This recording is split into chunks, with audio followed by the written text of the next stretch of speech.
Marquez is strong, back with another Wednesday whiplash. What? Remember Anya?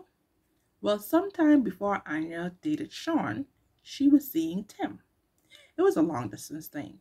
On one hand, Tim was putting in massive effort to reassure Anya that she was the only one. On the other hand, Anya was noticing one or two things but brushing them off. Thing is, Tim had a child.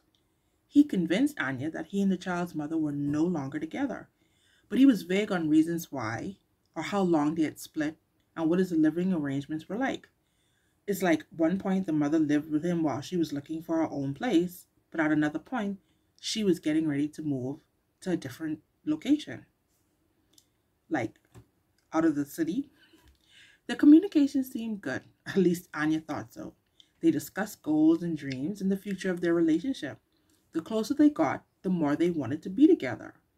His visits to her were harder to end, and one time he even came back from the airport missing his flight just because he couldn't bear to leave her.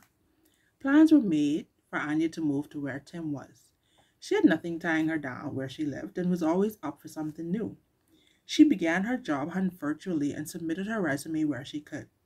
But leading up to the time for her to head over, Tim got real scarce. The one or two things that Anya kept brushing off was that Tim would be harder to communicate with when he got back home. His story was that his work had him very busy and exhausted, but she also noticed his demeanor was different. The time leading up for her to leave, he was scarcer than ever before. The other thing she had glossed over was the way that he got angry when he didn't get his own way. They had planned a trip together and it got cancelled. And when she tried to ask him to when she tried to reschedule or ask him about it, he would get frustrated and shut the conversation down. Ready for their whiplash moment? A few days before her flight, after trying to convince her not to come that week, Tim finally came clean about his situation. He lived happily with his girlfriend, and what more could be said? He lived happily with his child's mother, that is. The tough thing here is we have two people on the same page. There's a discussion of relationship goals and all that good stuff. But on Tim's end, he was flat out dishonest, and on Anya's end, she didn't pick up what he wasn't saying verbally. She glossed over his cold demeanor when they did manage to speak while apart. Communication encompasses more than just hearing.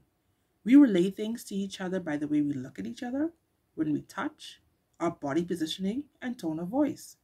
These factors were overlooked because so many other things were feeling so right. This is why I focus on the areas of the relationship that I do, because you can overlook one since the others are all going so well. But that one could be a key indication of a bigger issue.